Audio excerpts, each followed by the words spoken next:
नमस्कार, one India Hindi में आपका स्वागत है। केंद्र सरकार के नए कृषि कानूनों के खिलाफ प्रदर्शन कर रहे किसानों ने ऐलान किया है कि पंजाब और हरियाणा में टोल प्लाजा अब स्थायी तौर पर खुले रहेंगे। साथ ही 30 दिसंबर को सिंघू बॉर्डर पर ट्रैक्टर मार्च का भी ऐलान किसानों ने किया है। इस बीच किसानों ने सरकार से बातचीत के प्रस्ताव को शनिवार को कबूल कर लिया।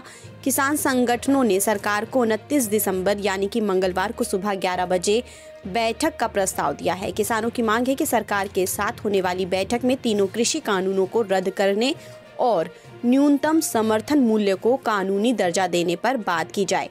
इसके साथ ही एयर क्वालिटी और विद्युत संशोधन बिल को लेकर भी चर्चा हो। संयुक्त किसान मोर्चा ने इस संबंध में सरकार को आज प्रस्ताव भेजा है।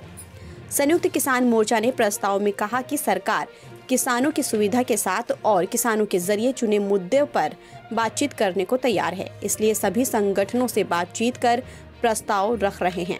किसान मोर्चा ने कहा कि हम फिर दोहराना चाहते हैं, किसान संगठन खुले मन से बातचीत करने के लिए हमेशा तैयार रहे हैं और रहेंगे।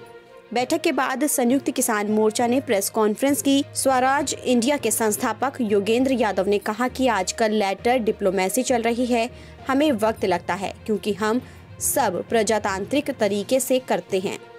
हमने बातचीत करके तय किया है कि हम बातचीत के लिए तैयार हैं। हमने विवेक बंसल जो संयुक्त सचिव हैं कृषि मंत्रालय के, उनको पत्र लिखकर जवाब भेज दिया है। सरकार गलत बयानबाजी न करे, किसानों के खिलाफ दुष्प्रचार बंद किया जाए। कृषि एंड किसान कल्याण मंत्रालय की तरफ से चिट्ठी हमें आई थी, उन्हीं को हम जवाब दे रहे हैं। सब्जेक्ट संयुक्त किसान मोर्चा की भारत सरकार से 3 कृषि कानूनों को निरस्त करने के लिए चल रही वार्ता बाबत ये सब्जेक्ट है महोदय।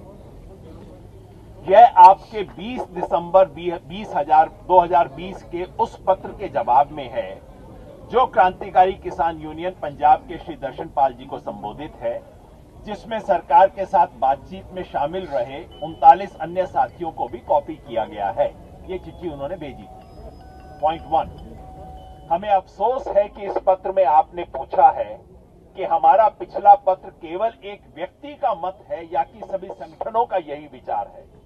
हम आपको बता देना चाहते हैं कि डॉक्टर दर्शन पाल जी के नाम से भेजा गया पिछला पत्र और यह संयुक्त पत्र संयुक्त किसान मोर्चा के इस आंदोलन में शामिल सभी संगठनों द्वारा लोकतांत्रिक चर्चा के बाद सर्वसम्मति से बनी राय है।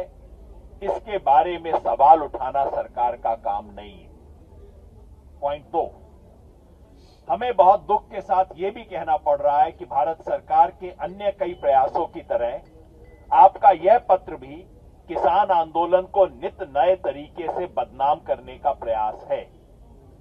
यह किसी से छुपा नहीं है कि भारत सरकार पूरे देश के किसानों के शांतिपूर्ण जमीनी और कानून सम्मत संघर्ष को अलगाववादियों और चरमपंथियों के रूप में पेश करने, सांप्रदायिकतावादी और क्षेत्रीय रंग में रंगने और बेतुका और तर्कहीन शक्ल में चित्रित करने की कोशिश करती रही है। सरकार का यह रवैया किसानों को अपने अस्तित्व की रक्षा की खातिर अपना विरोध प्रदर्शन तेज करने के लिए मजबूर कर रहा है। आपको बता दें, किसानों और सरकार के बीच अब तक 6 दौर की बैठकें हो चुकी हैं, लेकिन सभी बेनतीजा रहीं। 2 दिन पहले एक बार फिर सरकार ने किसानों को बातचीत का प्रस्ताव दिया था। इसी प्रस्ताव पर आज संयुक्त किसान मोर्चा की बैठक हुई, जिसमें 40 किसान संगठन शामिल हुए। फिलहाल इस खबर में इतना ही। देश और दुनिया की तमाम खबरों के लिए आप बने रहिए वन इंडिया हिंदी के साथ।